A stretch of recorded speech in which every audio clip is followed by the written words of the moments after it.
Sekarang tanggal 14 ya, 14 September.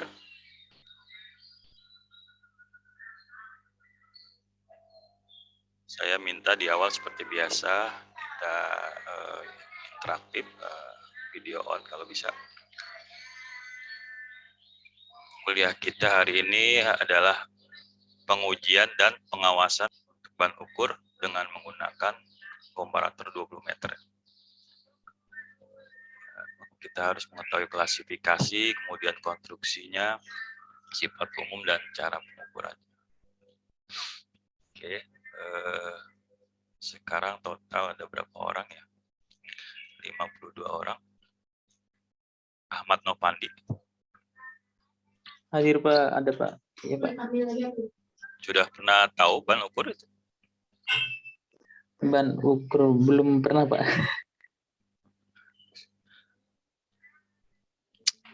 Kemarin kita meter kayu ya. Perbedaan ya mungkin sebelumnya sudah buka-buka referensi antara meter kayu ya dan ban ukur. Muhammad Fatur Rahman.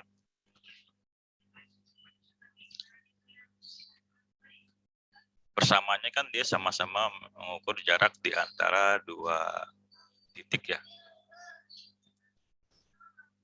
Nah, ini dari sisi jarak nih, Muhammad Fatur Rahman. Ini kenapa nggak videoan ya? Atau siapa? Arif Gabrin. Jadi kita ya, Pak. bedanya dengan kalau persamaannya sama-sama mengukur jarak antara dua titik. Kalau ban ukur, kadang kalau kita lihat kegiatan pekerjaan ini di tempat pekerjaan umum ya, mengukur luas bangunan, luas tanah, sehingga dia mengukur antara dua titik dengan jarak yang lebih dari 5 meter. Kemarin kan di awal pernah saya sampaikan, kita fokus pada pengujian untuk besaran panjang yang kurang dari 5 meter dan lebih dari 5 meter. Itu untuk mempermudah aja. Sengaja di awal saya memberikan yang sederhana. Kalau yang sederhana ini mudah dipahami, selanjutnya bisa dikembangkan dengan sendirinya. Muhammad Gavin Al-Ghufron. Iya, Pak. Hadir ya. Rizky Ainul Zahro. Hadir, Pak. Muhammad Fatur Rahman. Hadir, Pak. Ini di antara kalian nih, kemarin juga disampaikan, ini terkait dengan konsep dasar kita yang penting ya, di dalam melakukan pengukuran. Perbedaan antara error dan koreksi apa? Ada yang tahu dari yang saya panggil tadi?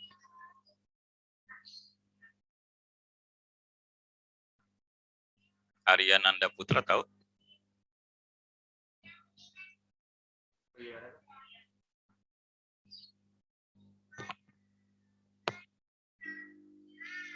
Ini di gambar kelihatan ya, ada komparator 20 meter ya. Nanti Iya, dengan ban ukur ya, ban ukur kelihatan kan ya. Ini ban ukur yang sudah terpasang ini akan dilakukan pengujian ya, dibandingkan antara ban ukur dengan komparator 20 meter. Yang mana yang sebagai standar? Devine Blestama.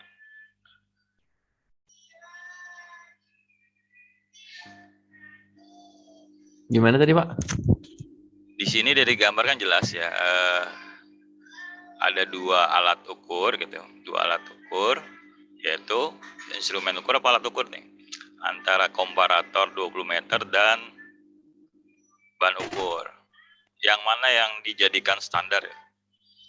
Sebelum kita membahasnya, kenapa dia dikatakan sebagai standar secara teknis, dari yang pernah saya berikan di PP, ada tingkatan standar gitu ya. kemudian tingkatan alat yang dibandingkan gitu. Sehingga kita memutuskan untuk menggunakan standar A, standar B. Nah, penting di dalam kalian melakukan pengujian besaran apapun. Ya, kita mulai dengan yang besaran yang tertua, panjang, dan sebenarnya sederhana prinsipnya. Mulai dari kemarin tuh yang kita telah pelajari adalah meter kayu kan. Pengujian dan pengukuran meter kayu.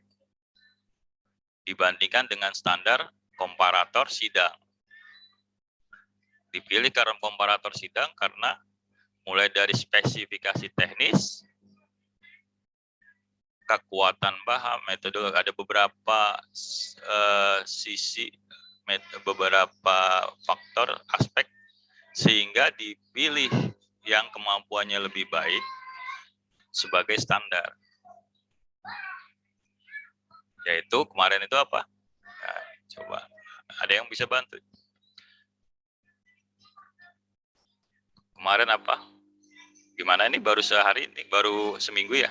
Kita kemarin melakukan pengujian, menguraikan bagaimana prinsip pengujian meter kayu. Naufal Musafa.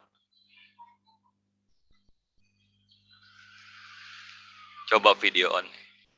Vanessa Margareta. Kumaha ya teh? Semangat. Ada kegiatan sebelumnya apa? Pak. Coba yang kemarin itu kan meter kayu dengan komparator sidang. Yang dijadikan standar adalah komparator sidang berdasarkan tadi spesifikasi teknis. Komparator lebih mempunyai kemampuan yang lebih baik daripada meter kayu. Nah, kenapa ini sebagai pendahuluan di awal? Nah, penting ini ya. Ini kayaknya udah pada ini belum ya? Udah pada siap kuliah belum ya? Karena apa? Setiap saya yang akan memberikan hal-hal penting itu harus sudah menjadi catatan kalian gitu ya. Kita memahami pengujian setiap besaran lah. Ini adalah konsep dasar yang harus kalian ketahui, terutama memilih yang dijadikan standar. Ya, ini kebetulan karena membahas mengenai pengujian dan pengawasan alat ukur berupa ban ukur, dia sebagai contoh yang diuji adalah ban ukur. Makanya saya cerita yang kemarin saya sampaikan itu meter kayu dibandingkan dengan komparator sidang 1 meter. Jelas dari spesifikasi teknis kalau yang sekarang lebih dari 5 meter. Konstruksinya, nanti kalau kalian ini belum kebayang, konstruksi pengujiannya juga ini lebih kepada kualitas pengukurannya juga harus diperhatikan. Kualitas pengukurannya kalau dari konstruksi yang mau kita lakukan belum kebayang, apalagi ini kan mudah ya, yang dijadikan standar, yang diuji adalah ban ukur dengan komparator 20 meter.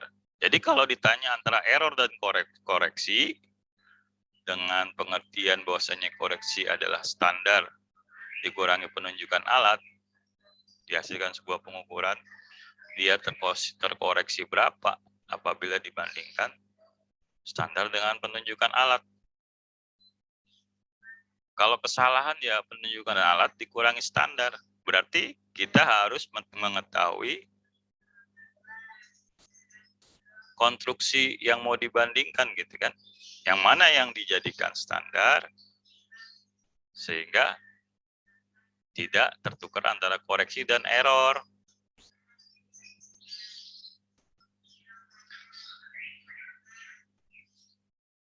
Coba ada yang bisa menyampaikan koreksi dan error perbedaannya. Desnata Polsia. Jawab, Pak.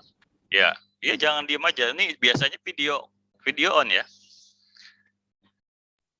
Interaktif, Oh saya ya, mau punten, Pak. interaktif.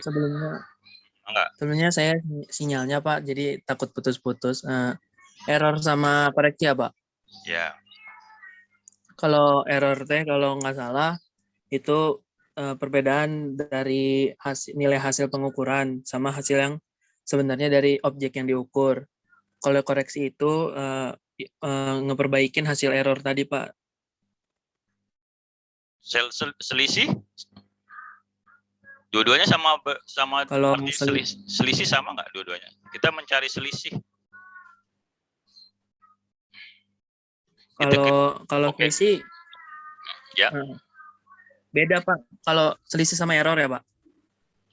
Nggak, dua-duanya dia bisa dikatakan selisih nggak? Punya selisih antara yang ini kebetulan standar dengan penunjukan alat. Kita melihat standar alat dan standar.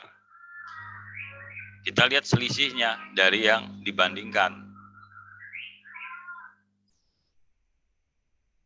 Coba yang lain, coba. Izin jawab, Pak. Ya. Ayo, kayak seperti biasa ya, interaktif. Saya Habibur Rahman, Pak. Enggak, ya. Kalau error itu hasil error, koreksi itu hasil kalibrasi, Pak. Ya, itu udah ke aplikasi, kan? Koreksi hasil kalibrasi. Jadi hasil dari selisih ini nanti akan terlihat terkoreksi berapa, dari siapa gitu kan. Terkoreksinya berapa dari apa gitu. Berarti kita harus tahu mana yang standar, mana yang alat gitu.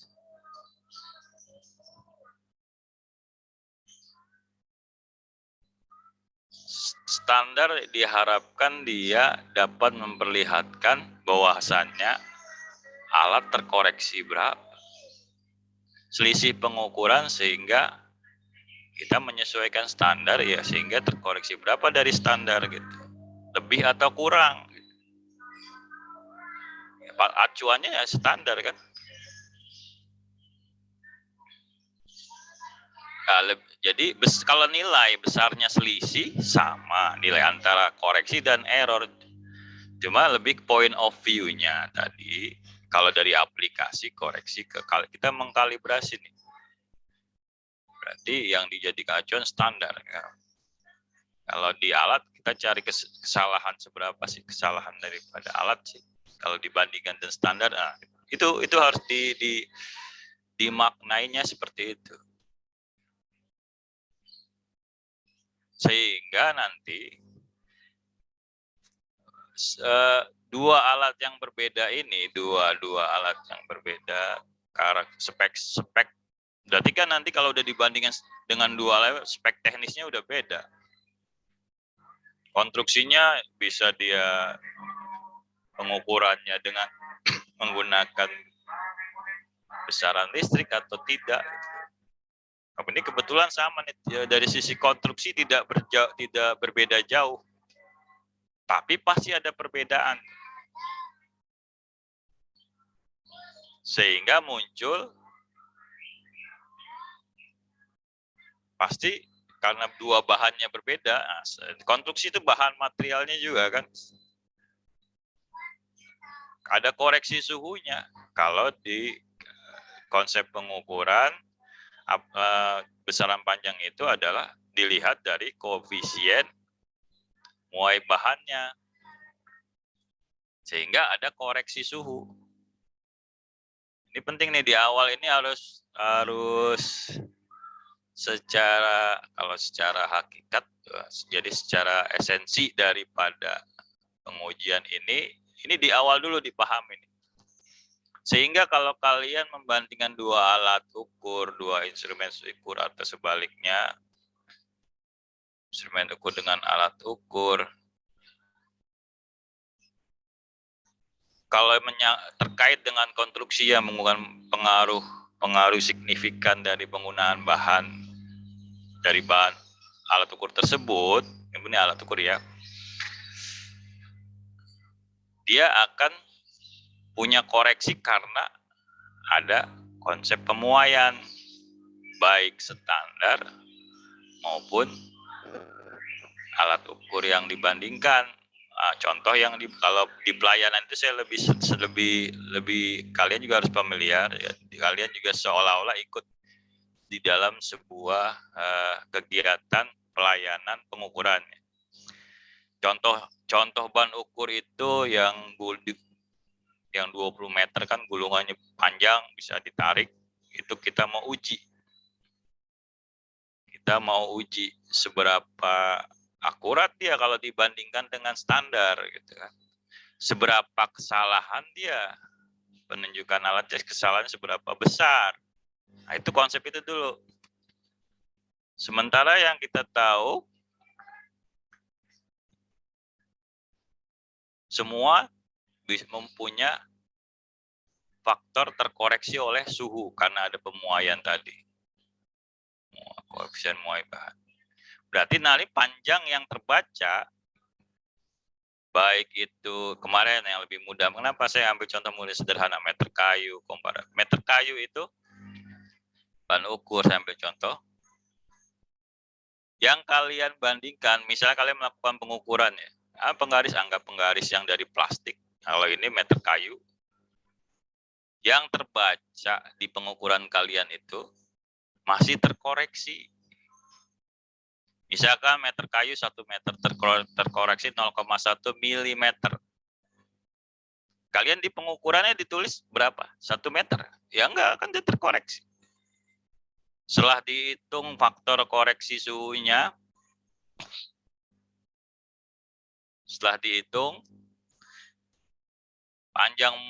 panjang mula-mula sekian. Panjang sebelumnya, panjang setelah suhu pada saat suhu T dengan kemampuan tadi bahan tadi material ya. Setelah dihitung dia sebenarnya misalkan L 1 meter memuai, jadi memuainya sekitar terkorek 0,1 mm. Yang Anda lihat 1 meter bukan 1 meter. Harus dikoreksi dulu dengan 0,1. Itu di contohnya yang diuji, yang sampel yang kalau di kegiatan pelayanan pengujian ban ukur atau meter, ini meter kayu yang saya kasih contoh untuk lebih mudahnya sebagai contoh sederhana. Yang terukur itu bukan 1 meter tapi terkoreksi oleh suhu juga. Nah, gimana dengan standar? Standar terkoreksi dengan suhu juga, tapi ketika dia mempunyai data sertifikat standar, apakah sudah mewakili? Terkoreksinya diambil dari sertifikat standar, komparator, sidang untuk yang sebagai pembanding daripada alat ukur. Yang terbaca di komparator sidang juga untuk pengujian meter ukur, itu belum tentu 1 meter walaupun yang kalian lihat itu harus yang kalian lihat misalkan 0,99 meter. Tapi terkoreksi dengan sertifikat standar. Ya, jadi yang terbaca, yang terlihat di pengukuran itu masih harus terkoreksi lagi oleh sertifikat standar. Kalau nggak percaya dengan sertifikat standar, ya diurai lagi pengaruh suhunya. Banyak ya sumber-sumber yang menjadi ketidakpastian. Nah, kita fokus dulu yang sudah ditentukan. Itu bagian nanti dievaluasi ketidakpastian. Jadi yang kalian lihat baik alat yang diukur maupun sebagai standar ambil contoh meter kayu, nanti juga gitu ban ukur ya. Yang terbaca 20 meter pasti dia ada plus minus. Untuk yang contoh tadi, yang standar juga. Cuman standar sudah terkoreksi dengan sertifikat standar. Komparator sidang, komparator ban ukur, terkoreksi oleh sertifikat standar. Dia punya kewajiban untuk melakukan pengukuran juga. Sehingga dia punya nilai. Ya, untuk yang kita uji, Berarti terkoreksi suhunya juga yang menjadi alat ukur itu tidak terlihat seperti yang kita ukur satu, tapi dia ada faktor karena kecil ya, dia ada pemuaian suhu sehingga dia terkoreksi oleh faktor pemuaian suhu tadi. Jadi untuk memudahkan nanti di dalam konsep pengujian yang kita lakukan ini, kan sekarang bahan ukur juga gitu.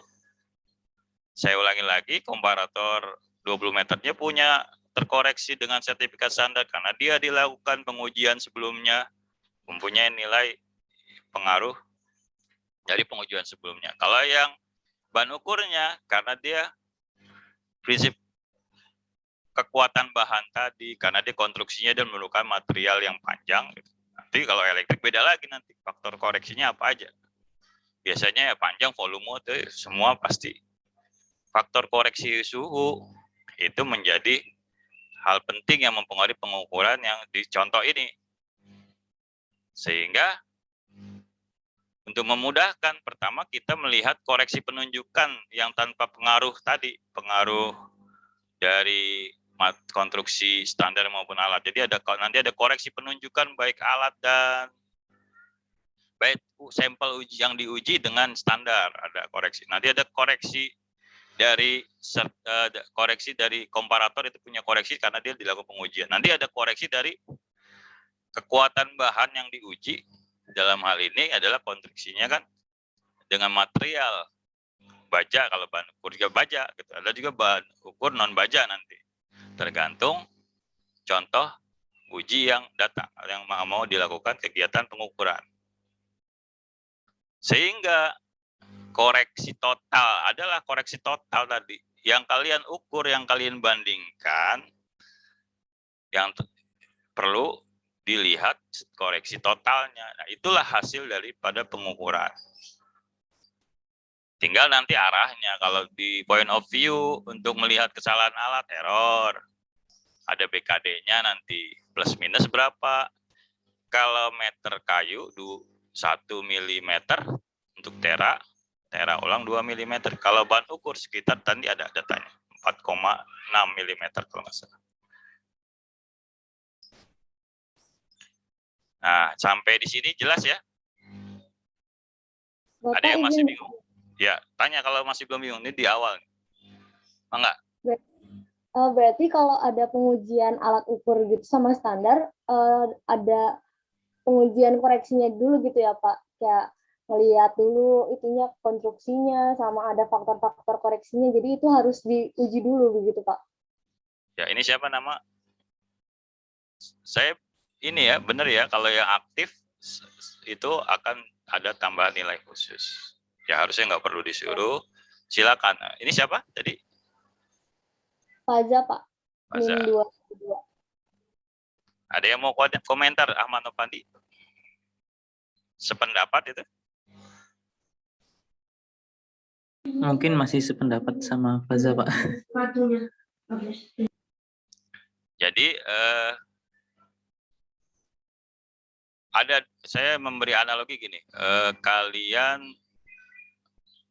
ada dua operator penguji mutu barang, atau ada dua penerak, yang satu sudah familiar dengan alatnya, yang satu belum familiar kan.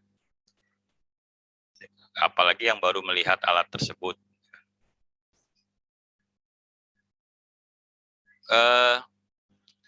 Pasti yang di pertama kali sebagai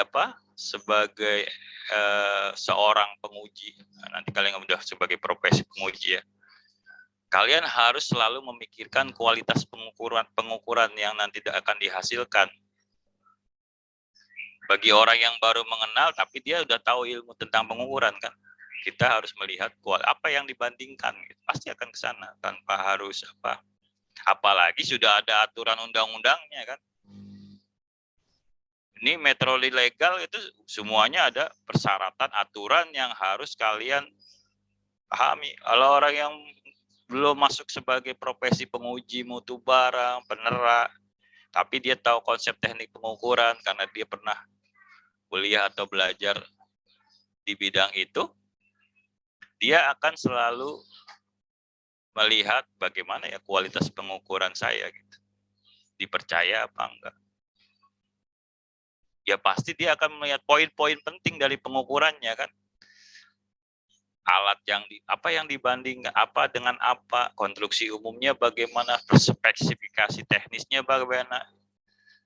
Itu pasti yang penerang yang baik PMB yang baru mengenal dan lain sebagainya, dia akan selalu mengacu kepada kualitas daripada pengukuran. Sifat umum dari meter kayu ya pasti kayu bahannya, baja tingkat muanya beda, perlu diperhatikan enggak? Tanpa dia baca undang-undang aja, undang-undang yang ada aturan bagaimana menera pengujiannya, bagaimana mengkalibrasinya. Dia sudah ada jiwa analitisnya, dia sudah bisa apa yang penting melihat.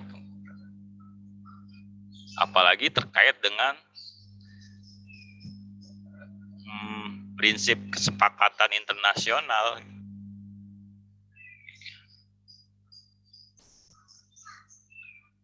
Itu kaitannya adalah dengan, sehingga kenapa berarti harus diukur lagi, berarti harus melihat koreksinya lagi.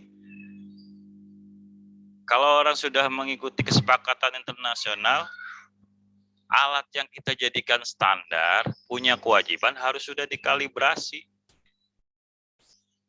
Kalau di PMB itu ada apa? Ya manajemen waktu kalibrasinya untuk standar. Kalau di kita di kita itu kita mengenal dua profesi ya, penera dan PMB itu. Lalu di penera itu verifikasi dengan alat yang lebih akurat. Verifikasi SUML harus sudah terkalibrasi. Berarti kesepakatan internasional apa? Yang poin penting ada ketertelusurannya harus. Nah, pengertian ketertelusuran ada yang tahu? Tadi saya mau ada yang menyampaikan tentang ketertelusuran ya. Sekarang malah saya dipancing untuk dari awal itu kenapa pentingnya ketertelusuran pengukuran? Kenapa ada konsep laboratorium punya kewajiban untuk mengkalibrasi alat standarnya? Ya kalau memang belum dikalibrasi untuk kebutuhan penelitian, ya dia harus faktor yang mempengaruhi baik dari yang dijadikan standar maupun yang diuji. Tetapi ketika dia sudah diuji sebelumnya, punya persyaratan kesepakatan internasional yang dipenuhi, kita gunakan nilainya dari sertifikat kalibrasi. Ya, karena kita tahunya apa? Kadang-kadang kan kita di awal orang melakukan pengukuran itu, dia harus bisa melihat faktor-faktor apa aja yang mempengaruhi pengukuran di alat standar ini. Sumber-sumber ketidakpastian apa ya, sehingga dia mempunyai nilai ketidakpastian seperti ini. Nah, kalau kita kan sekarang kerja di laboratorium tinggal menggunakan alat yang sudah ada sertifikat kalibrasi dibandingkan dengan, tapi kalau melihat poin pentingnya ada ketertelusuran. Jadi ada rantai telusur, alat yang kita jadikan standar itu punya nilai koreksi dan ketidakpastian. Bahkan tabelnya itu ada yang detail ya, ada yang full scale, ada yang ya nanti tinggal kalau nggak full scale data yang ada bisa dilakukan perhitungan interpolasi. Yang detail untuk alat standar mulai dari titik terkecil, titik tengah sampai titik maksimum tuh ada nilainya. Untuk 1 meter ketidakpastiannya punya nilainya. Untuk 2 meter ketidakpastiannya punya nilainya. Ada yang dibuat sedetail itu dari yang terkecil sampai yang paling maksimum. Sehingga kita bisa tinggal menggunakan, ya kan? Nah, itulah gunanya kewajiban laboratorium untuk melakukan kalibrasi sehingga alatnya itu dipercaya. Terutama di lembaga-lembaga yang punya nilai kesesuaian yang sudah dilakukan asesmen. Itu panjang lagi tuh. Tapi kalau untuk keperluan penelitian, bila belum dilakukan tadi kalibrasi, kita harus dari awal itu kita harus tahu faktor-faktor apa yang mempengaruhi baik yang dijadikan standar maupun yang diuji. Nah, sehingga saya hanya membuat beberapa hal penting, yaitu koreksi sertifikat standar, koreksi dari penunjukan pembacaan tanpa dipengaruhi nilai sertifikat standar, kemudian koreksi dari faktor material konstruksinya misalnya dipengaruhi oleh bahan, itu merupakan total nanti. Sehingga pengukuran kalian terkoreksi dengan faktor-faktor yang tadi yang menyebabkan dia, kalau ini besar ukuran panjang, nah dia mau berarti ada perubahan panjang dari panjang semula. Jelas nih Alma Febriana? Ya, Pak. Jelas apa perlu ngerti konsep tadi, konsep di awal? Berarti penting. Lumayan jelas, Pak. Jadi soalnya itu sinyalnya agak putus-putus sedikit, Pak. Jadi agak kepotong-potong gitu. Perlu diulang atau gimana? Ya, tapi jelas kan? Jelas. Yang terakhir tadi aja, Pak. Ya. Jadi di dalam pengukuran itu, saya mulai dari mana tadi? Panjang ya. Kita mau menguji, kita ambil point of view-nya sebagai sebuah pelayanan kegiatan untuk peneraan dan kalibrasi. Kita punya alat standar di laboratorium kita, ya kan? Kemudian ada contoh yang belum diketahui nilai faktor-faktor apa aja yang bisa dari spek yang ada, dari contoh yang masuk dalam hal ini ban ukur, karena kita fokus di ban ukur. Kemarin sebenarnya sama meter kayu seharusnya kalian sudah, ya, mungkin ini agak beda aja ya nih. Ini aura semangatnya ini kurang kayak seperti di awal ya. Meter kayu contoh yang masuk, ban ukur yang masuk, ya itu dibandingkan dengan alat standar yang sudah diketahui nilainya. Kalau kita standarnya menggunakan komparator 20 meter, faktor-faktor apa yang mempengaruhi dia? Ya, dia hasil sertifikat kalibrasi. Kita bisa melihat koreksi dia sebelum dilakukan pengukuran dengan sebelumnya. Itu ada sertifikat hasil kalibrasi atau peneraan. Kalau yang contoh yang masuk, yang mau kita bandingkan, ya mau karena dia belum punya spek alat, kita percaya apa enggak? Ya, makanya oleh karena itu punya kewajiban diuji dengan yang lebih standar. Faktor-faktor pengukuran seperti konstruksinya, dia merupakan suatu bahan material, ya, itu kita lihat. Misalnya dari pengaruh suhunya, kebetulan ini karena ada pengaruh suhunya. Kalau dia skala, harusnya terkoreksi dengan, tapi nanti itu udah masuk ke budget tidak pasti, kesalahan paralak itu masuk ke budget tidak pastian. Tinggal kita yang paling nyata berpengaruh terhadap koreksi, kalau dia digunakan untuk kalibrasi aplikasi, berpengaruh terhadap kesalahan, berarti faktor konstruksinya itu yang kita harus hitung. Contohnya salah satunya adalah yang paling signifikan karena faktor suhu.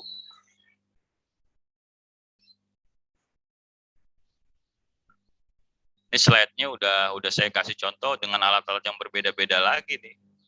Kalau di awal tadi kalian sudah, makanya saya mengambil contoh sederhana meter kayu dan ban ukur. Yang paling sederhana dulu. Dia dari konstruksinya aja sederhana kan, meter kayu. Ya kayak orang menggunakan penggaris, kita udah sering menggunakan penggaris. Kemudian ban ukur yang panjangnya lebih dari 1 meter. Ini panjang, berarti kan nggak boleh, harus tegang, harus ada perlakuan, tarik ulur. Jadi kalau kita apalagi udah ada aturan, syarat-syarat di dalam pengujian, sebenarnya kalian tuh udah lebih mudah, tinggal menggunakan persyaratan yang ada. Kalau disuruh, makanya ruang lingkupnya kan, kalian baca itu, jangan sampai syarat teknis belum ada yang baca. ada spek teknis, ada persyaratan metrologi, ada persyaratan administrasi juga penting.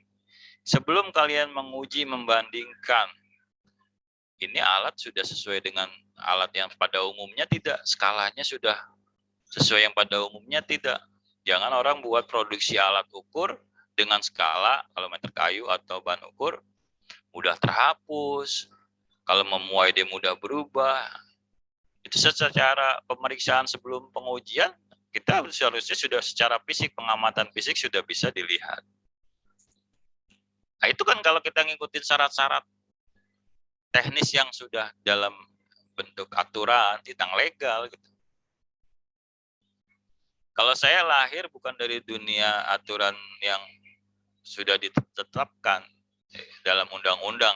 Saya lahir dari bidang di mana saya harus melihat kualitas pengukuran yang saya lakukan itu bagaimana. Ternyata hasil akhir tidak berbeda jauh, malah lebih mudah kalian tinggal menggunakan syarat-syarat yang ada di aturan tersebut.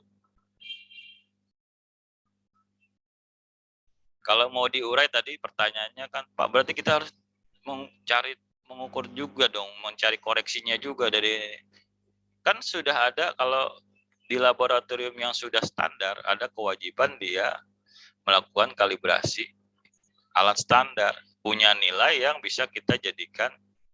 Nah, jadi itu rantai ketelurusannya alat standar itu terjaga sampai kepada alat yang mau diuji.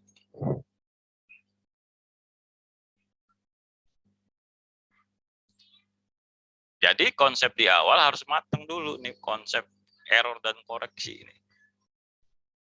Nah, tadi kalau mau langsung ke aplikasinya, koreksi nanti lebih kepada kalibrasi error, nanti arahnya kepada kegiatan peneraan. Seberapa kesalahannya sih dari alat ukur ini? Kalau seberapa akuratnya sih untuk koreksi? Nah, itu tadi di awal hakikatnya jelas, harusnya nggak boleh ketukar. Yang terpenting dari itu semua, baik alat yang diuji maupun standar, dia akan terkoreksi. Kalau error itu, kita langsung ke error point of view-nya. Penunjukan alat dikurangi standar, berarti di alat itu dulu yang kita jabarkan, dia terkoreksi oleh apa aja ini. Enak pakai ini kali ya.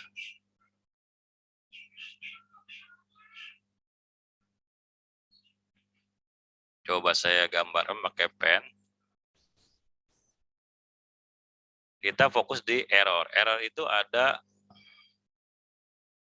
bersamanya penunjukan alat.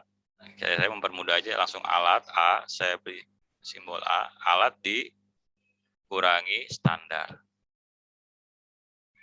Langsung terbaca nih, misalkan meter kayu atau bahan ukur 1 meter terbaca standar 1 meter. Komparator sidang, komparator 20 meter, alat standar, alat bahan ukur 20 meter, ternyata yang terlihat 20 meter terkoreksi. Karena yang diuji kena ada faktor suhu, berarti dia harus terkoreksi oleh koreksi faktor karena pemuaian tadi, bahan tadi. Kalau standar, cukup dari sertifikat hasil ya. Kita lihat bagaimana dia pengujian sebelumnya, nilai-nilainya itu kita gunakan. Standar hasil pengukuran. Apalagi nih, kalau masih ada lagi misalkan selain faktor suhu,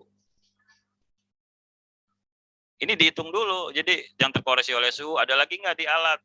Terus, kalau kita mengenal namanya tulang ikan, dibuat seperti tulang ikan. Dari alat tuh kira-kira, kalau tulang ikan itu sumber-sumber yang menyebabkan dia terkoreksi apa aja nih?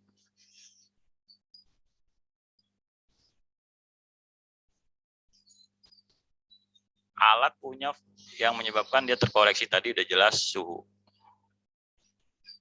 apalagi selain suhu. Dari konstruksi yang ada.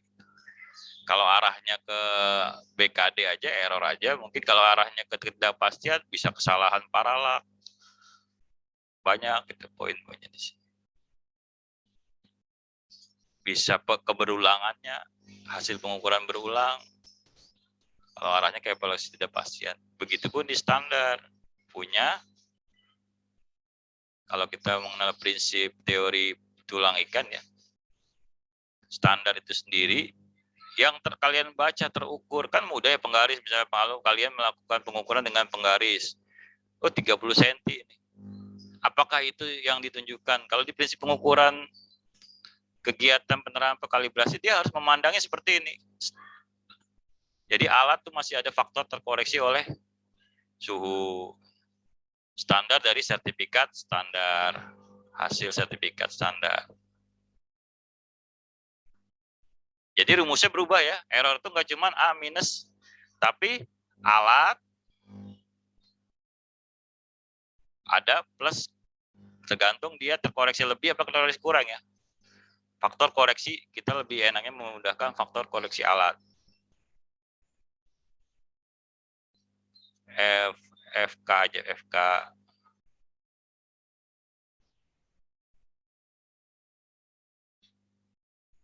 Kemudian baru dikurangin dengan standar.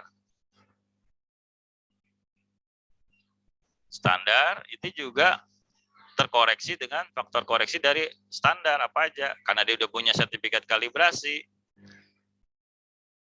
Makanya dia cukup dilihat dari sertifikat. Kalau mau diurai satu juga sebenarnya boleh. Cuma kan udah ada ketentuan yang lebih mudah. Nah rumusnya jadi seperti ini nih. Ini faktor koreksi standar, ini faktor koreksi alat. Ini kelihatan nih yang saya buat. Dinda Setia, kebaca kan? Jadi ketika kalian mengukur 20, ya ini dulu nih, yang saya beri contoh di gambar ini kan meter kayu, mau dibandingkan dengan ban ukur. Jadi kalau tidak ada komparator sidang bisa digantikan dengan ban ukur kan? Kita coba nih. Kita mau membandingkan antara ini apa nih? Ban ukur ya. Ini bentuknya ban ukur seperti ini nih. Dengan meter kayu. Ini meter kayu nih. Berarti standarnya adalah ban ukur. Nanti kalian bisa pelajari itu konstruksinya. Detailnya juga lebih teliti dari tingkat ininya juga lebih rumit dan lain sebagainya, itu dia lebih kemampuannya lebih baik untuk ban ukur.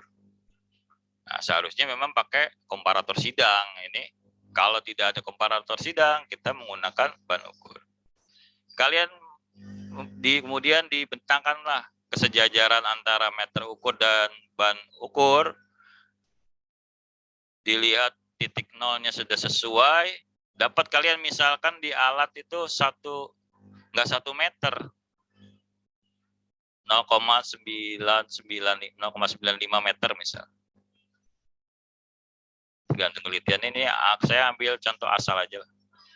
Yang penting kalian tahu ini masih terkoreksi nih, 0,9 meter ini masih terkoreksi oleh tadi faktor koreksi alat apa? Koreksi suhu misalkan. Yang udah pasti ada kan? CT. Kemudian standar terbaca, standar dia 1 meter, pasti dia di sertifikat standar terkoreksi juga ada nilainya. Berarti yang belum dicari nanti yang terkoreksi suhu untuk alat. Kalau untuk standar 1 meter di sertifikat standar terkoreksi misalkan bisa plus bisa minus ya, tergantung hasil sertifikat kalibrasi. Minus 0,15.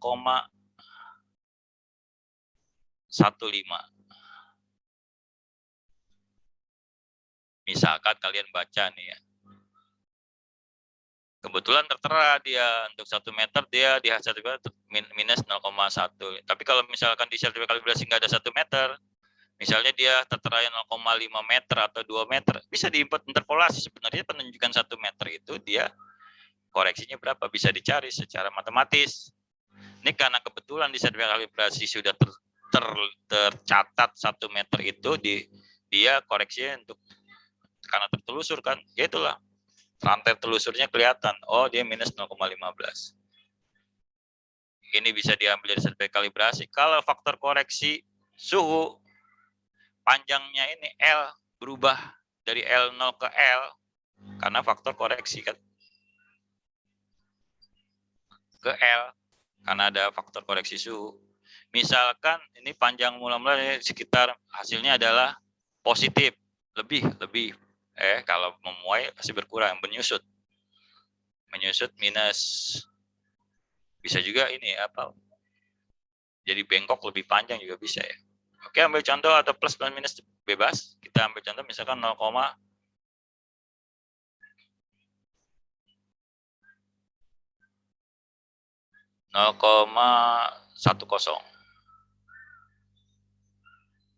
Paham ini sampai di sini? Linda Setia Budi? Jelas tulisan saya? Jelas, Pak. Ya, jadi di situ ya. Jadi yang kalian terbaca di meter ukur 0,95 itu masih terkoreksi, hati-hati. Yang di standar terbaca di sertifikat 1 meter itu yang kalian tahu di sertifikat dia punya terkoreksi. Nah, itu prinsip ketelusuran diambil dari nilai sertifikat hasil kalibrasi. Ini gimana ngapusnya nih saya. Jadi coret-coret ya. Mudah-mudahan dengan saya lisan dia sudah ngerti, tapi memang perlu ada orang yang visual masih harus diberikan contoh perhitungan secara visual ya. Ini di sini kemudian sudah kita lakukan prinsip error dan koreksi dari prinsip error dari bahan ukur dengan meter kayu. Untuk besaran yang lain prinsipnya juga sama. Kalau koreksi pembacaan standar dikurangi pembacaan UT itu apa? UT itu sampel ya. Unit under test kalau dikalibrasi. Ya contohnya yang mau diuji, alat ukur yang mau diuji. Ini prinsip tekanan juga. Kalian di sini ada keterangan untuk fluk akurasinya plus minus 0,1.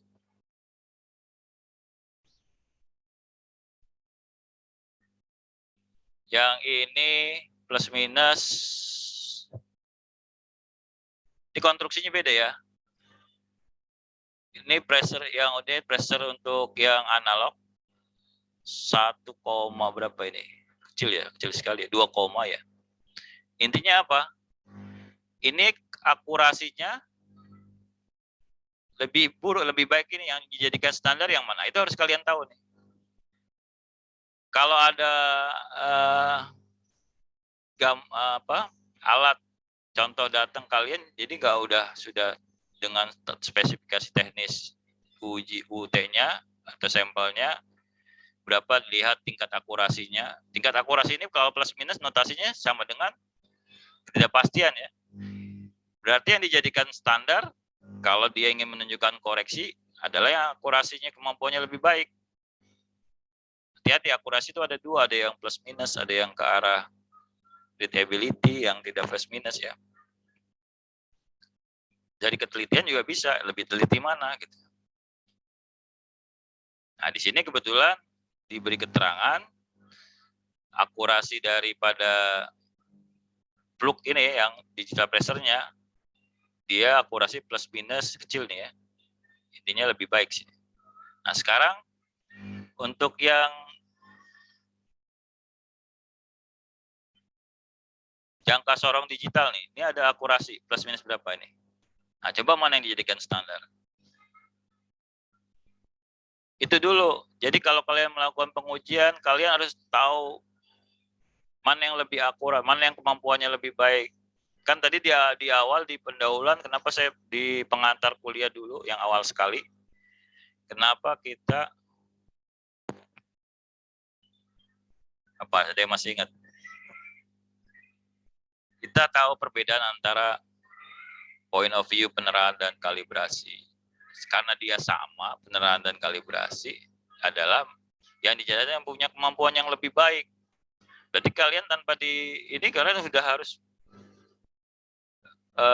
sense of pengukuran. Jadi apa nih konstruksinya yang dari country seperti ini, dari spek seperti ini, mana yang perlu kita di dalam pengukuran yang penting. Kayak di awal itu saya jelaskan tadi konsep-konsep penerapan kalibrasi itu sama, yaitu membandingkan dengan alat yang lebih kalibrasi. Nanti akan Anda point of view-nya kan, karena tadi konteks yang digunakan pengukuran lebih luas lagi, ada nama verifikasi SUML. Kalau di sini tadi komparatornya mesti dikalibrasi lagi, jadi verifikasi dengan alat yang lebih akurat lagi, kalibrasi juga. Kunci utamanya berarti apa? Kalian harus mengenal mana yang lebih baik kemampuannya gitu.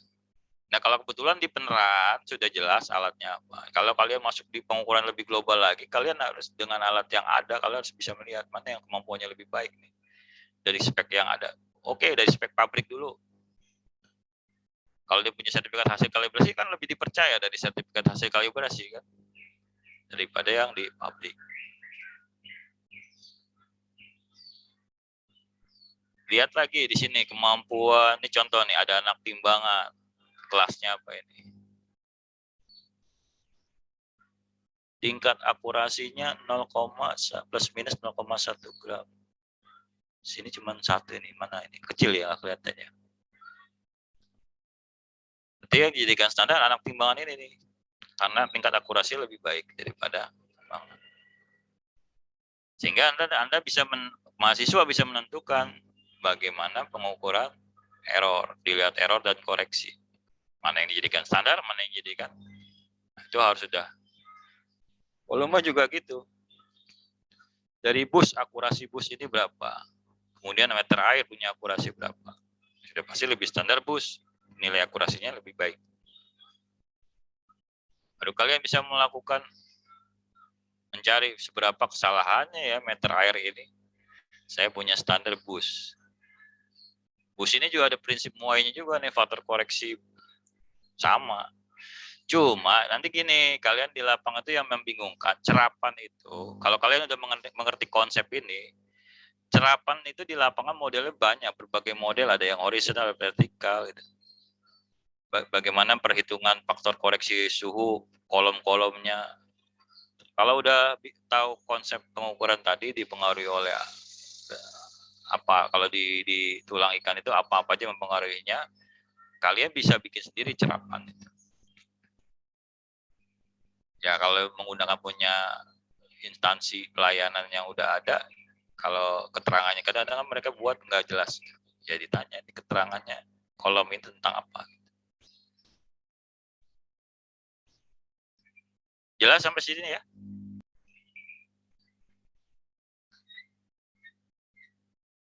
Umi Nur Latifah jelas?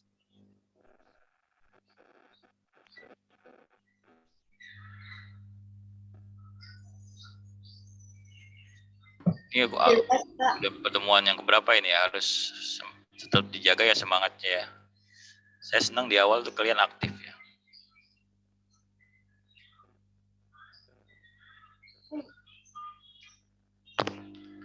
Seperti biasa. Ya. Semoga siapa? Saya Rama Pak, yang bertanya Pak, mohon maaf Pak. Ya nggak apa-apa, silakan.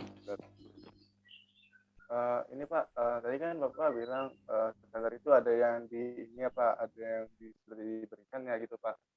Ada yang apa? Ya, standar yang misalnya sebuah ukur kan biasanya ada sebuah standarnya gitu ya Pak. Nah, kalau misalnya kita membuat alat ukur sendiri itu gimana ya Pak cara kita membuat standarnya Pak? Saya kita iseng-iseng buat alat ukur gitu, alat ukur nah. Nah, terus kita caranya buat standarnya itu gimana ya Pak? Saya ambil contoh di kita di praktikum, di kegiatan penelitian terkait dengan kewajiban-kewajiban yang sudah kalau dia sebagai instansi penguji laboratorium sebagai laboratorium standar, dia punya kewajiban-kewajiban kalibrasi. Itu udah aman gitu kan. Kalau untuk yang penelitian tadi kita harus punya sense kualitas pengukuran kita itu dengan dasar-dasar untuk bidang panjang. Ya, berarti kita harus tahu konstruksi daripada alat yang kita mau jadikan standar kan. Itu bisa kita analisa sendiri bisa. Kalau yang sudah ada nilainya, dari sertifikat kalibrasi yang sudah dilakukan, kita tinggal menggunakan itu. Kayak contoh yang kakak kelas kalian, dia merancang suatu alat. Dia seharusnya karena musim pandemi ya, laboratorium standar tuh banyak yang tutup. Sehingga dia menganalisa secara teknik pengukuran yang melihat kualitas pengukuran dari yang dijadikan standar ini, faktor-faktor apa aja dan bisa dari konstruksinya. Yang makanya saya mengenalkan di awal sangat dasar sekali. Kalian membandingkan antara objek ukur dengan instrumen ukur. Objek ukur apa misalkan? Bisa pokoknya bahan yang punya nilai ya, objek ukurnya. Dengan instrumen ukur misalkan pH meter. Misalnya ada larutan buffer pH. Kalian bandingkan. Itu dengan konstruksi seperti itu aja dibandingkan dengan orang melakukan pengukuran pH meter instrumen ukur dengan instrumen ukur. Pasti kalian harus sudah bisa menganalisa kalau ini dijadikan standar, faktor-faktor apa aja yang membuat dia terkoreksi. Dihitung kalau memang secara teori yang telah kalian dapatkan ini berpengaruh loh. Ini tidak. Sehingga ada lagi konsep untuk ini sampai berarti pertanyaan Rama itu nanti sampai menentukan prinsip tulang ikan yang mempengaruhi. Jadi kita buat karena saking banyaknya pengaruh-pengaruh faktor-faktor yang mempengaruhi pengukuran di alat.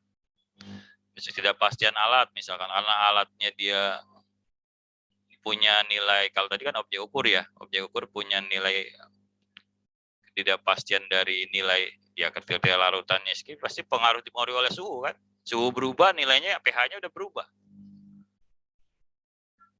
Artinya apa? Kalau kalian nggak bisa menjaga kondisi wadah supaya kestabilan suhu itu dijaga, kualitas pengukuran itu tidak akan bisa akan lemah tingkat kepercayaannya kan. Gimana objek ukur yang udah ada nilainya kalian tulis misalkan, objek ukur kalian beli larutan buffer, malah mesti dilarutkan lagi, diaduk lagi. Ada juga yang udah jadi langsung pakai langsung digunakan dia sebagai standar. Kita yang ambil contoh yang udah jadi aja, cairan yang udah ada nilainya. pH-nya 7 pada saat suhu 20. Kalau suhu ini nggak dijaga, kalian terbuka di udara, suhunya berubah, nilainya pasti berubah. Kalian ngebaca masih pakai data dari bungkus dari yang kalian beli tadi, itu udah nilainya udah bukan 7 lagi. Gimana kalau saya gantilah yang pakai objek ukur lah. Jangan pakai, kita pakai pH ukur, instrumen ukur dengan pH ukur, instrumen ukur dengan instrumen ukur dalam satu wadah. Ketika dicelupkan, suhu berubah, otomatis dua-dua instrumen itu juga ikut menyesuaikan dengan perubahan suhu yang ada. Instrumen ukur itu kan dia prinsipnya tadi ada besaran listrik yang dikuatkan, perubahan suhu dia langsung ikut merubah. Tinggal dia punya time konstannya apa enggak, kita tunggu 2 menit misalkan. Punya waktu tunggunya enggak. Jangan di awal kita ambil data, wah udah bagus nih, padahal dia masih berubah-berubah kan. Nah, itu sifat-sifat itu yang tadi karakteristik pengukuran kita belajar juga di sensor kan. Konstruksinya kalian paham, karakteristik dari alat kalian paham. Walaupun ini belum dikalibrasi, kalian sudah bisa melihat tingkat kepercayaan dari alat yang dijadikan standar ini. Kalau dia nggak percaya, apa solusinya nih? Wah, ternyata saya harus menjaga kondisi kalau menggunakan objek ukur tadi. Pengondisian wadah supaya suhunya terjaga di 20 derajat Celcius, sehingga nilai yang ada di bungkusan itu tidak akan berubah, nilainya pH-nya memang segitu. Karena kalau diganti dengan pH ukur, ya kan? Kemudian dia punya terbacanya kok aneh gini, padahal baru awal dia masih nyari time constantnya 63,2% dulu dia mencari defisit, apalagi dia punya waktu tunggu. Ya anggaplah sekitar 2 menit, kemudian kalian baru baca itu pH-nya. Nah, karakter-karakter pengukuran itu kalian bisa gunakan buat menganalisa pengukuran kalian. Gitu. Masa praktikum kalian harus, wah Pak, saya harus biar lebih percaya saya mau kalibrasi dulu di lembaga yang pertama biaya dan lain sebagainya itu kan. Ini tujuannya untuk kegiatan praktikum. Mungkin kalian ada yang bertanya, Pak, kemarin kan kita yang dijadikan standar baru dirancang, Pak. Tapi kita bisa analisa dari ketelitiannya, dari akurasinya. dari spek teknis yang ada, dari konstruksi dari kemarin apa yang saya suruh, termometer gelas dengan digital termometer. Jelas nih ya, ada perpindahan kalor. Dia ada waktu time constantnya itu dia kan tadi prinsipnya kalau material itu menyimpan energi, baru dia bisa alat ukur itu bekerja. Merkuri naik satu skala terkecilnya berapa? Kalau satu skala terkecilnya 1 derajat Celcius, butuh waktu berapa lama dia 1 derajat Celcius. Kemudian yang digital yang dijadikan standar itu ketelitiannya berapa? Ketika dia diberi perlakuan panas, berapa desensitivitasnya naik 1 skala terkecil. Nah, inilah ilmu meteorologi. Saya memberi yang dasar-dasar penting di awal itu supaya kalian sudah sense untuk kualitas pengukuran itu baik. Ketika kalian disuruh menguji besaran panjang, besaran volume, itu mindsetnya sudah siap. Makanya inilah kalian beruntung masuk di meteorologi dan instrumentasi. Bagi yang benar-benar minat. Dan kalau saya lebih ke beruntung kalian ya. Masuk di sini di ilmu skala bidang kalau menurut saya. Oke. Kita lanjut ya, ini baru. Makasih ya Pak. Ya, ada lagi ya, enggak? Kalau ada silakan. Kita melihat klasifikasi juga. Nah, ini bagian dari persyaratan teknis juga. Kalau kalian mau membandingkan yang udah ada, ya dilihat. Dia termasuk klasifikasi tingkat kesulitan berapa bahan ukur ini, ya kan? Di awal saya pernah menjelaskan kenapa dia tingkat kesulitannya dilihat dari unsur-unsur yang mempengaruhi. Dia dikatakan kita percaya aja menggunakan aturan langsung percaya boleh. Kalau tidak, kok bisa dia dikasih tingkat kesulitan? Dia sudah memperhatikan aspek-aspek kapasitas, akurasi, presisi dibandingkan alat yang lain. Kategori bahan ukur termasuk tingkat kesulitan 2. Lebih sulit dibanding meter ukur. Kemarin berapa? Tingkat kesulitan berapa? Linda Setia Budi Anugrah. Kenapa, Pak? Meter ukur tingkat kesulitan berapa? Meter ukur tingkat kesulitannya Lebih mudah apa lebih sulit dari bahan ukur? 1. Ya, lebih mudah. Jelas nanti dari konstruksi meter kayu ya konstruksinya ya seperti itu. Kalau bahan ukur, kalau kalian nggak lurus, nggak stabil, nolnya nggak, apalagi diberi beban, nanti ada perlakuan beban. Kenapa? Untuk supaya ada tegangan pada gulungan bahan ukur tersebut sehingga memudahkan orang melakukan pengukuran. Nah, perlakuan dengan diberi massa itu bagian dari tingkat kesulitan juga. Kalau itu kalian secara teori mengertilah. Secara teori bahan ukur itu kan butuh kestabilan posisi, kesajaran, kemudian posisi 0 gitu dah. Secara teori. Tapi kalau kalian tidak melakukan menarik sepanjang 20 meter sendiri, itu makanya apalagi komparator 20 meter. Nah, ini penting ya, kalau di peneraan kan alatnya itu padahal kenapa nggak diganti dengan yang elektrik yang menggunakan prinsip besar elektrik dengan penguatan hingga tadi ada ya yang ada ini aja. Sebenarnya juga kelebihannya kita tinggal mempelajari konstruksi umumnya, spesifikasi teknisnya, dan dicoba. Kalau nyoba meter kayu mungkin kalian biasa menggunakan penggaris, komparator 20 meter. Enak sih lebih dari 1 orang ngerjainnya kan. Di ujung yang dekat mikrometer dengan ujung yang beban. Penjepitnya juga harus benar, ya sendiri juga bisa, cuma tadi kalau Anda ragu dengan kualitas pengukuran ya dibantu gak apa-apa. Jepit sejajarannya ya, stabilan posisinya.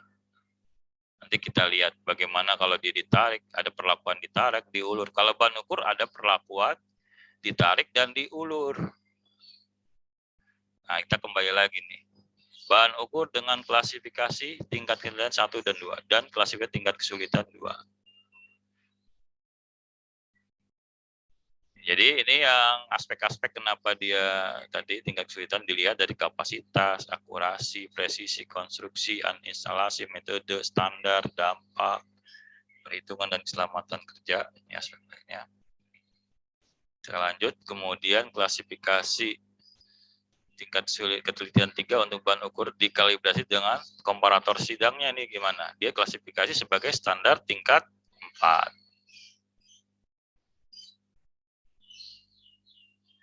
Jelas ya aspek-aspek yang mempengaruhi kenapa dia sebagai standar tingkat 4, dilihat dari kapasitasnya, akurasinya dibanding dengan standar yang lain. Dan ini juga kalau tingkat kepercayaan komparator yang ada di PPSDK udah lama nggak dikalibrasi sekalinya, masih diverifikasi SUML lagi tuh. Ini adalah contoh-contoh yang udah standar tingkat 4 dan peralatan kelengkapannya ya. Termasuk kategori panjang. Oke.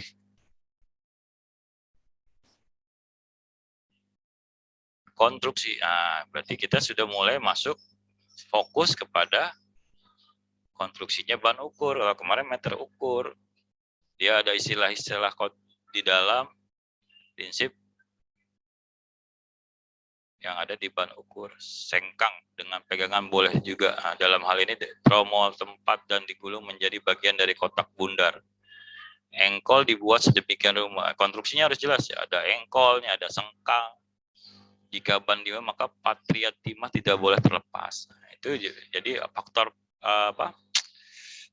Ada bagian-bagian daripada komparator apa yang menyebabkan dia harus tadi kita prinsipnya adalah kestabilan. Itu kita harus tahu mana yang harus dikuatkan, mana yang tidak boleh terlepas. Panjang ban ukur antara 5 meter sampai 200 meter dan modelnya adalah ukuran ujung garis atau majemuk. Nah, di ban ukur sendiri skala-skala garis ban ukur yang dibagi sampai dalam milimeter itu harus memenuhi standar yang pada umumnya.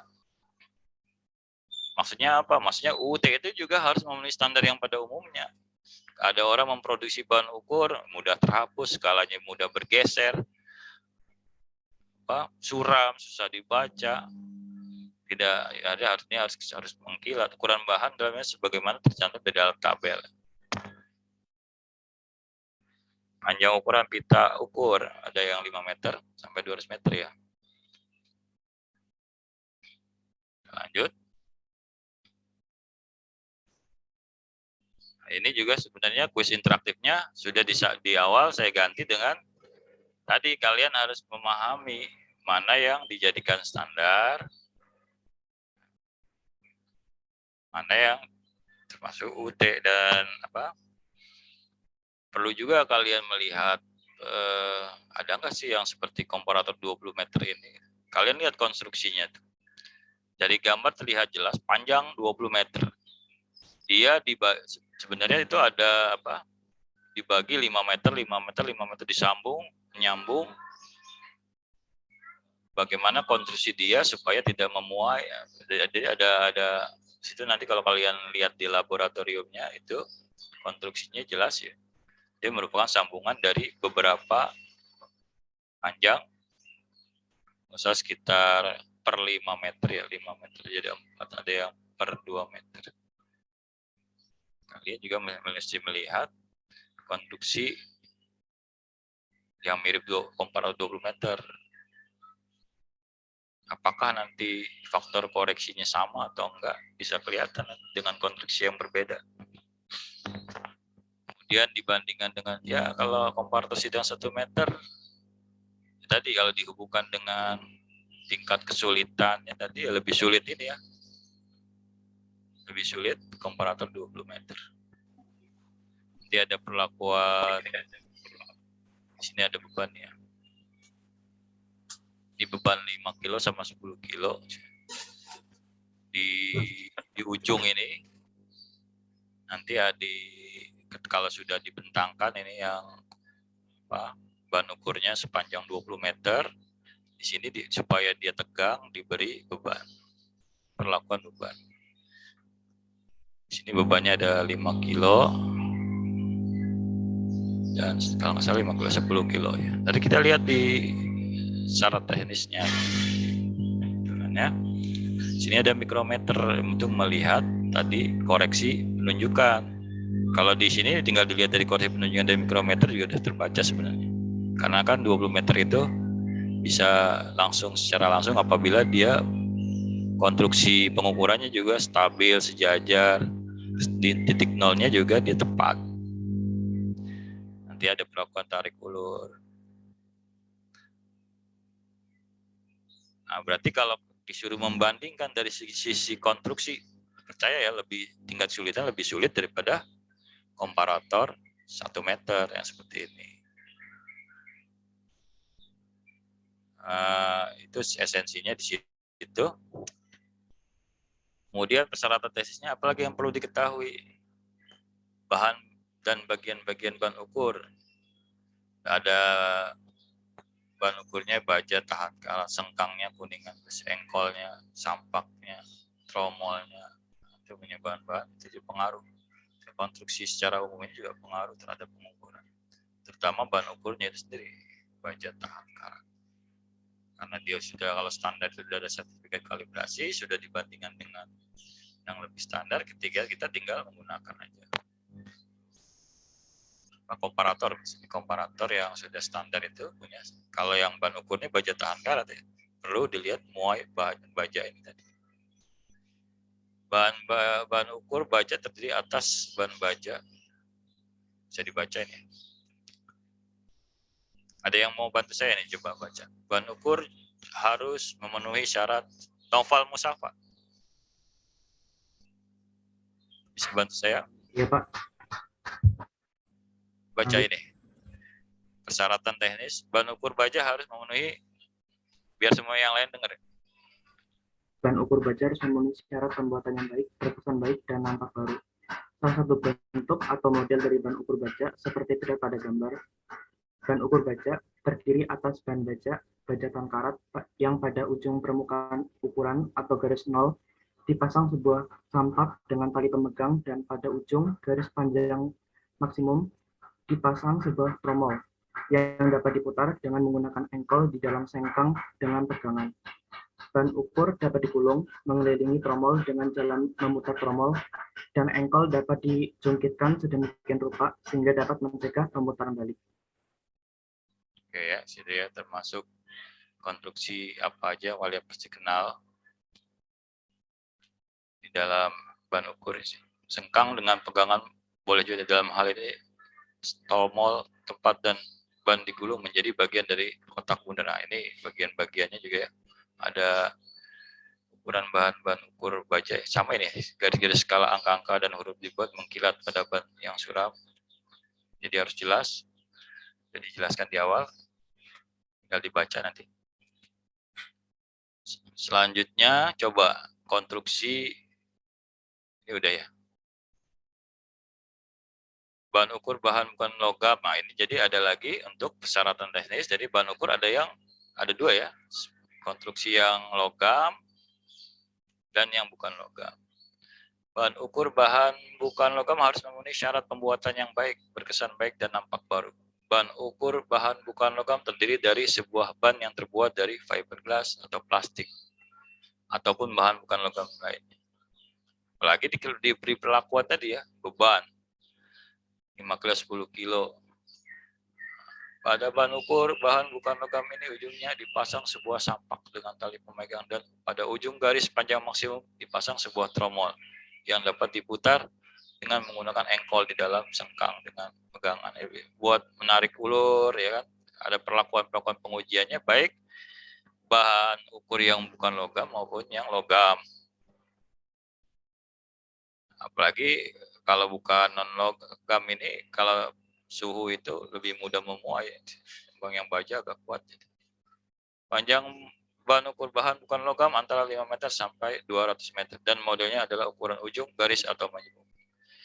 Bahan ukur bahan bukan logam dibagi sampai dalam milimeter. Nah, garis-garis skalanya juga bisa kalian lihat apakah dia termasuk dalam standar yang pada umumnya apa bukan. Yang ada di pasaran dengan tipe-tipe dan merek tertentu kan. Kemudian pemberian tanda-tanda panjang seluruhnya punya ukuran juga ya. Pada bahan ukur, ukuran bahan ukur juga harus memenuhi kriteria-kriteria yang pada umumnya. Nah, nanti kalau di persyaratan teknis ya dilihat dulu izin tipe dan lain sebagainya. Ada tanda apa yang sudah pernah diuji gitu kan. Kalau sudah ada yang pernah menguji, tinggal kita uji BKD-nya aja, uji persyaratan metrologi. Karena kita udah percaya dengan yang diuji sebelumnya. Nah, ini persyaratan metrologi untuk bahan ukur baja ya. Untuk tera dan tera ulang, berdasarkan ini juga tingkat kelitian ya. 5 meter tera plus minus 0,6 dan plus minus 1,3. Tera ulang lebih longgar plus minus 1,2 sampai dengan plus minus 2,6. Kita nanti fokus di yang 20 meter ya. Plus minus 20 meter berapa tuh? Untuk tera plus minus 2,1, 4,3, tera ulang 4 ya, benar dari sekitar 4,6 tadi saya bilang ya. Ternyata di sini 4,3. Ada yang 4,2 sampai dengan 8,6. Besarnya kesalahan toleransi pada skala pembagian adalah ini bisa dicek di apakah dia merupakan standar yang pada umumnya, standar yang berlaku pada umumnya yang digunakan banyak pengguna. Kalau yang agak aneh-aneh itu bisa dari pengamatan fisik juga sudah terlihat.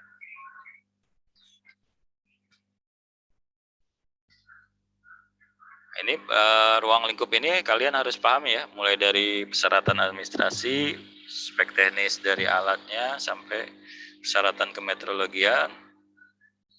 Ini untuk bahan ukur bukan logam. Ya, juga ada persyaratan kemetrologiannya untuk bukan logam ya, bisa dibaca ya. Kalau ini mau dihafal silakan gitu ya. Kalau saya melakukan pengujian ya saya bawa ini. Harusnya berubah tiap tahun ya, ada analisanya juga ya. Pembagian garis skala itu. Oke. Nah, ini juga sama seperti meter ukur, ada pemeriksaan alat ukur panjang sebelum pengujian. Apa aja itu bahan ukur, apa aja yang diperiksa harus sesuai dengan gambar yang telah disetujui. Sesuai dari gambarnya sudah kelihatan ya ini sesuai apa enggak gitu. Dari pengamatan fisik, apalagi ngelihat secara langsung, kita menguji kan melihat secara langsung kan bagaimana penomoran panjang, apakah sudah berdasarkan sistem metrik desimal gitu kan. Atau apakah sudah menggunakan satuan-satuan sistem internasional yang sah. Kita lihat dari ada juga yang bahasanya misalkan bahasa tertentu. Nah, itu udah nggak memenuhi satuan-satuan internasional. Kita juga kadang-kadang angkanya ada yang huruf Arab, huruf Cina, ya itu tadi harus punya standar penomoran panjang harus jelas. Memenuhi kebanyakan alat yang pada umumnya tidak gitu. Skalanya dibuat milinya beda, mudah terhapus, suram gitu kan, kurang jelas. Ini udah jelas ya di awal, tinggal baca. Bahan ukur baca harus bebas dari karat. Kalau karatan gimana kita melakukan pengujian?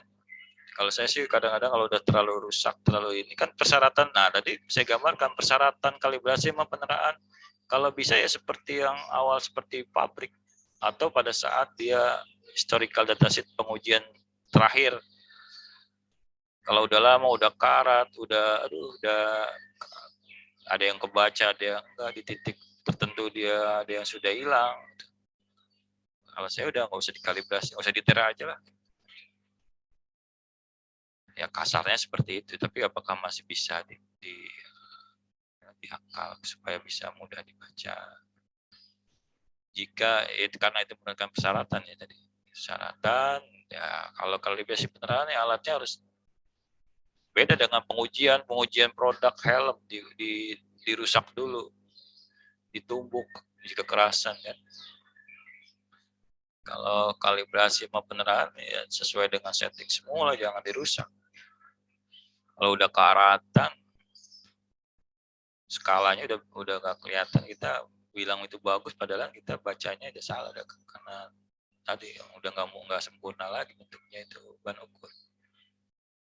Ya, sebutan dan garis-garis. Nah, ini penting ya, pemeriksaan alat ukur panjang sebelum pengujian supaya nggak sia-sia waktu kalian. Banyak contoh yang diuji, ya, saya pengen kalian ada mindsetnya udah kalian melakukan kegiatan pengujian aja ya, dengan contoh 100 contoh. Yang meragukan di awal pemeriksaan kalian fokus di situ, yang lain terbang ya, itu bagian teknik dari manajemen ya, kalian mengerjakan sesuatu di dalam pengujian. Pentingnya pemeriksaan alat ukur panjang sebelum pengujian. Ini juga sama ya, untuk bahan ukur bukan logam diperiksa harus sesuai dengan gambar telah disetujui. Sama juga sebutan penomorannya.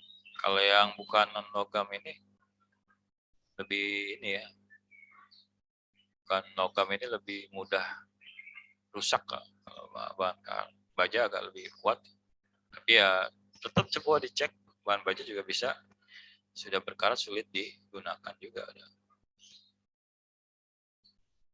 Oke, ini dari model persamaan matematisnya yang tadi secara gambaran di awal itu sebenarnya acuannya dari model matematisnya ini. Di panjang bahan ukur itu diuji dengan komparator standar kerja tingkat 2 1 meter berupa komparator 20 meter dengan model matematis perhitungan di mana faktor suhu sangat mempengaruhi pengukuran, makanya dia sebagai koreksi daripada pengukuran. Ya misalkan ini tadi yang sudah jelas di awal ya, apa yang mempengaruhi dari konstruksi alat maupun standar. Di sini digambarkan panjang bahan ukur pada suhu 28 derajat Celcius itu berubah panjangnya ketika ada perubahan suhu. Panjang komparator 20 meter ini ya.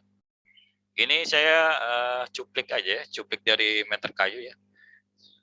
Panjang komparator LK pada saat suhu 28 nih, coba nih takutan ini jangan diterima begitu aja nih, saya cuplik dari yang 1 meter ya. Panjang komparator pada saat suhu 28 itu 20 meter plus koreksi daripada komparator, terkoreksi dia. Jelas ini?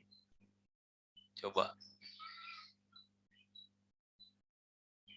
Eza Fergiansah. Ada yang salah di mana? Coba. Rizky Ainul Zahro. Benar ada yang salah?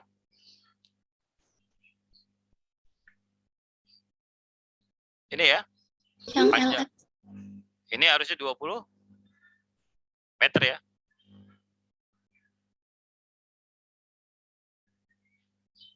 Ini panjang LK itu panjang komparator, ini panjang bahan ukur ya. Ini juga salah nih ya. Oh benar. Iya benar salah. Ini 20 meter.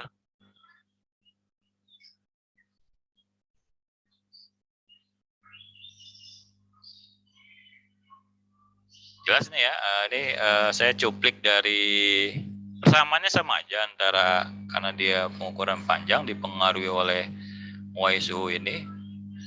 Suhu berubah, dia panjang LB pada saat 28 dan LB di titik T itu akan berubah. Kalau komparator dia koreksi yang ada di sertifikat. Kalau mau dicari faktor suhu juga bisa kalau belum dikalibrasi.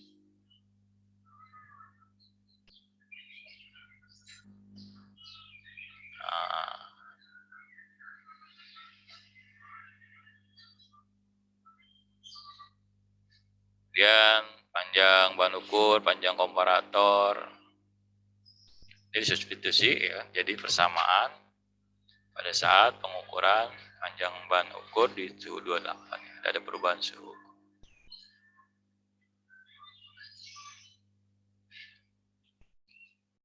Jelas nih ya.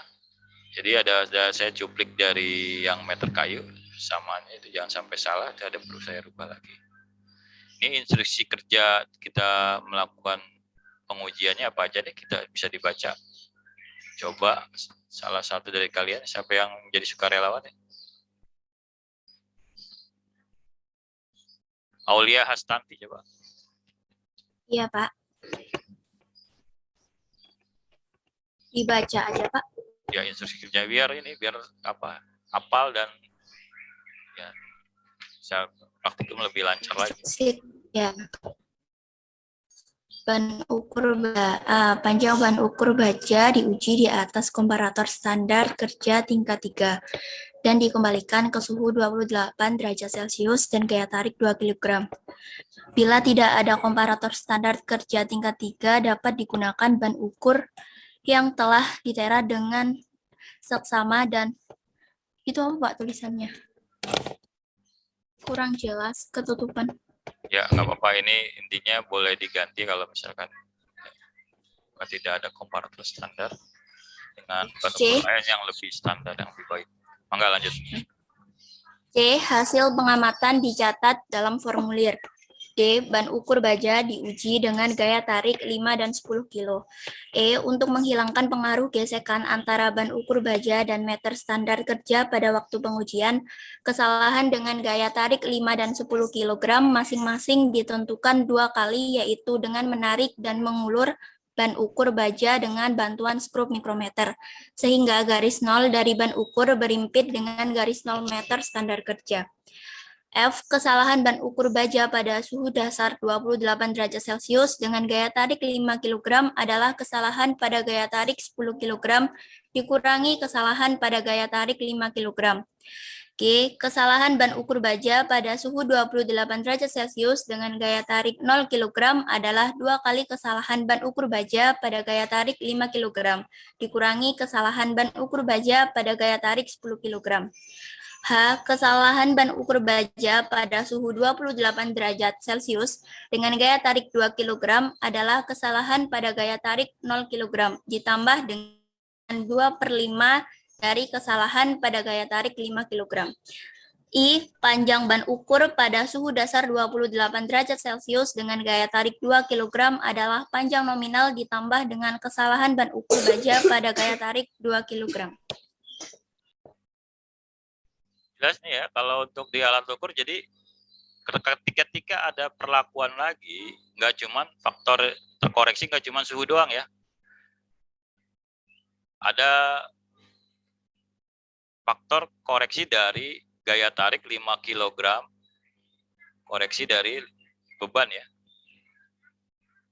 Kesalahannya, dia mempengaruhi berapa kalinya ketika menggunakan 10 kg dengan 5 kg. Ada faktor koreksi, ini nanti faktor koreksi dari suhu, faktor kesalahan boleh. Saya lebih seringnya karena saya sering di dunia kalibrasi bilangnya faktor koreksi suhu. Terjadi sebenarnya bisa juga ada faktor kesalahan akibat pada perlakuan. Kita lihat seberapa dia antara perlakuan 5 kilo dengan 10 kilo. Jadi yang maksudnya gini, kalau belum kebayang karena kalian belum pernah nyoba, ban ukur itu kan sepanjang 20 meter, ternyata diberi beban supaya tegang, diberi perlakuan 5 kilo dan 10 kilo, bagaimana dia faktor kesalahannya kan? Tambah lagi nih faktor koreksinya tuh. Kalau itu dianalisa dengan beban. Tapi ada juga yang untuk praktikum mungkin kita nyoba cuma 5 kilo aja gitu. Nanti kita lihat waktunya terbatas atau tidak, kita coba sampai ke perlakuan-perlakuan yang mempengaruhi daripada sebenarnya penunjukan di alat ukur itu terkoreksi berapa sih selain dari terkoreksi suhu, ada perlakuan bagaimana. Itulah konstruksi alat dan konstruksi pengukurannya harus jelas. Kita lanjut. Ini sedikit ya untuk ban bukan logam, coba. Sama nggak isinya? Ada volunteer siapa? Ahmad atau Pandi? Iya, Pak. Sekarang bahan ukur bukan logam. Oke, instruksi kerja ban ukur bahan bukan logam. A. Panjang ban ukur bahan bukan logam diuji di atas komparator standar kerja tingkat 3 dan dikembalikan ke suhu dasar 28 derajat Celcius dengan gaya tarik 2 kg. B. Bila tidak ada komparator, standar kerja tingkat 3 dapat digunakan ban ukur baja yang telah diuji dengan seksama dan diketahui kesalahannya. C. Panjang ban ukur bahan bukan logam pada suhu dasar 28 derajat Celcius dengan gaya tarik 2 kg adalah panjang nominal ditambah dengan kesalahan ban ukur bahan bukan logam pada gaya tarik 2 kg. Jelas ya, perbedaannya dia bebannya hanya 2 kilo ya. Kalau 10 kilo bisa putus itu ya kalau bukan logam ya. Jadi ada perlakuan pemberian beban yang berbeda antara yang bahan baja dan bukan logam. Nah, ini adalah kalau kalian sudah melakukan pengujian, saya bagi menjadi 4 hal penting ya. Bagaimana proses dari penunjukan ulur, pada saat menunjukkan ulur, pada saat penunjukan tarik, dan posisi 0, dan pada kesetimbangan, maksudnya ini kesejajaran ya. Kita lihat coba yang ulur dan tarik. Ini di ujung, berarti di ujung yang dekat mikrometer.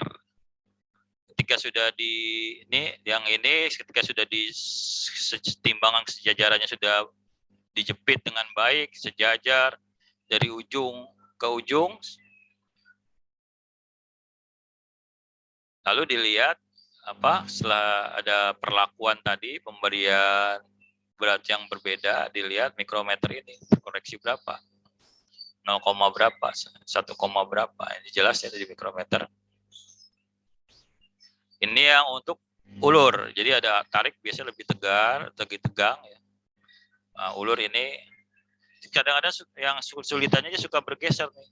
Pada saat awal belum ditarik dan ulur kan kita harus posisi mikrometer dulu yang ini harus 0.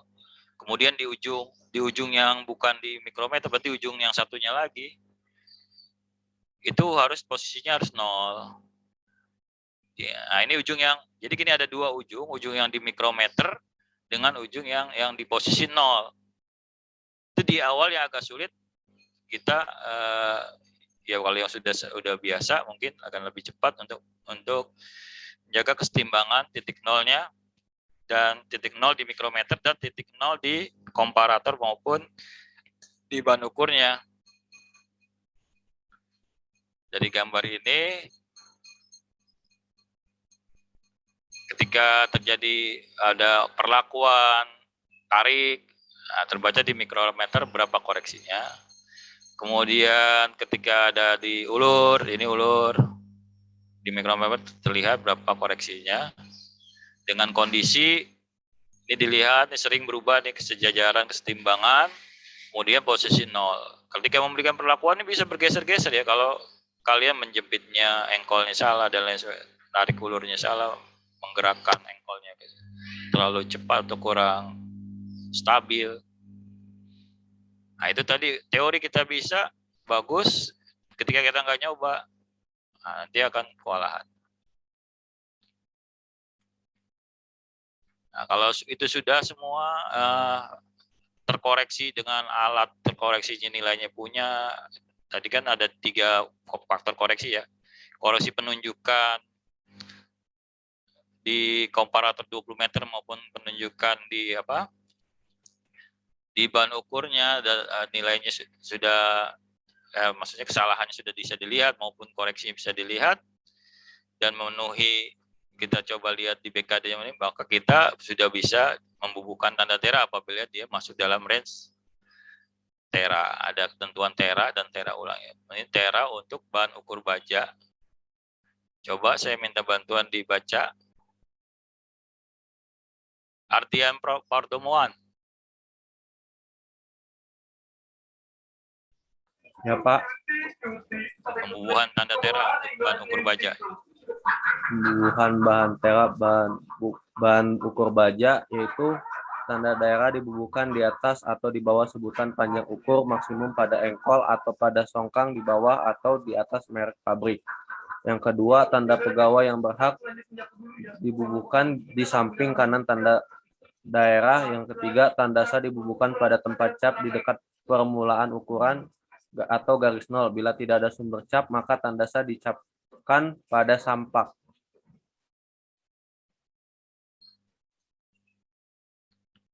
Lanjut yang bahan ukur bahan bukan logam.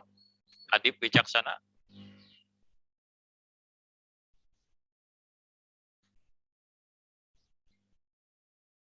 Rosi Aulia Rahmawati. Bahan ukur bahan bukan logam. Yang pertama tera.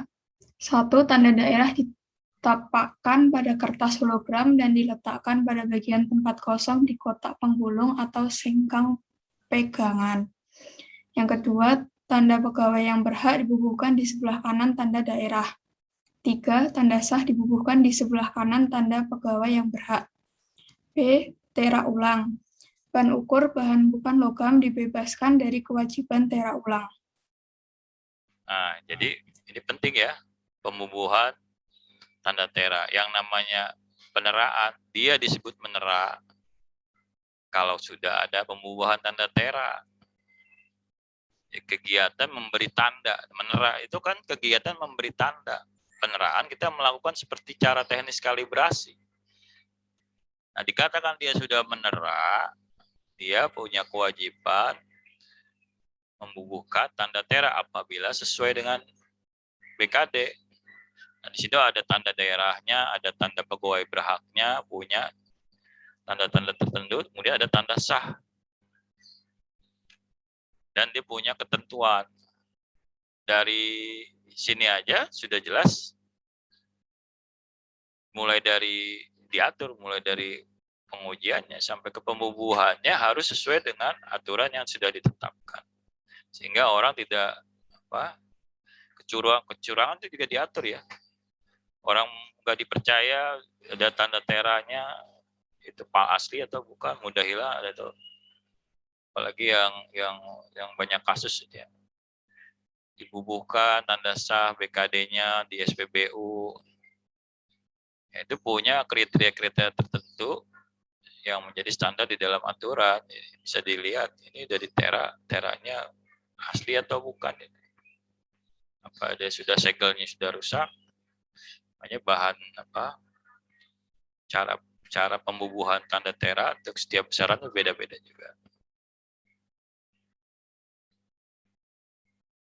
Pada prinsipnya sama ya untuk menandakan dia sudah sesuai BKD atau belum. Nah, ini buat latihan nanti. Kita udah 2 jam nih ya. Nanti kalian, saya sudah instruksikan sama asisten. Kalian akan mencoba melatih isi cerapat.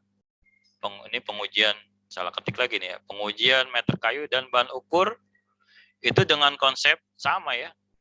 Artinya kalian melihat koreksi penunjukan pembacaan, koreksi sertifikat standar, koreksi suhu, kemudian dapat koreksi totalnya. Ya, ketika kalian membandingkan meter ukur dengan komparator 1 meter, kalau komparator 1 meternya terkoreksi sertifikat standar, penunjukannya 0,95, sebenarnya dia masih terkoreksi lebih atau kurang, tergantung hasil sertifikat kalibrasi.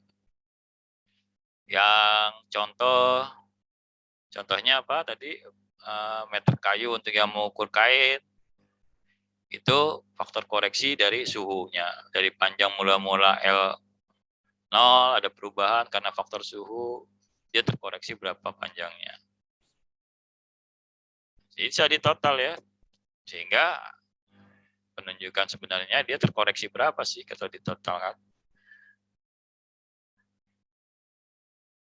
Tadi di awal ya kan, alat dikurangi standar untuk error ya kan.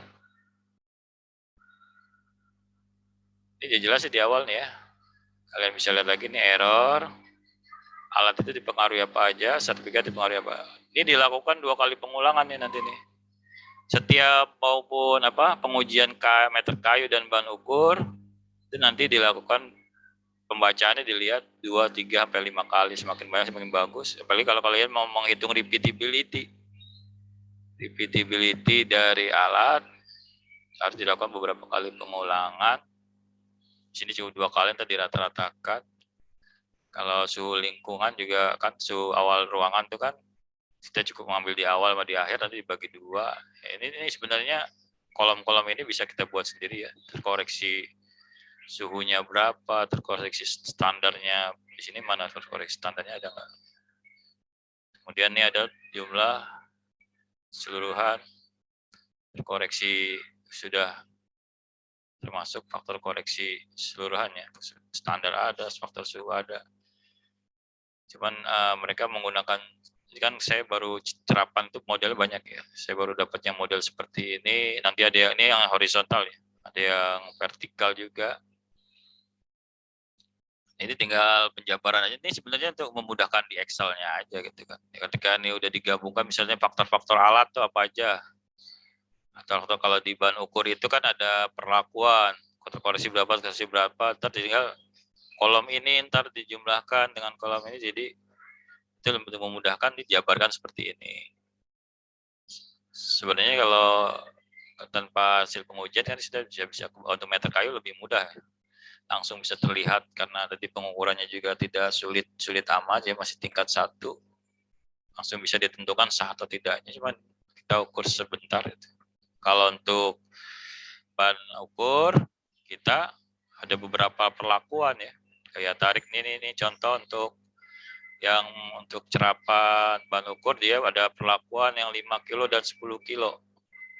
Pada saat 5 kilo suhu awal dan suhu akhir ruangan ya, bisa dilihat sini, bisa diisi pada saat perlakuan dengan 5 kilo dan 10 kilo.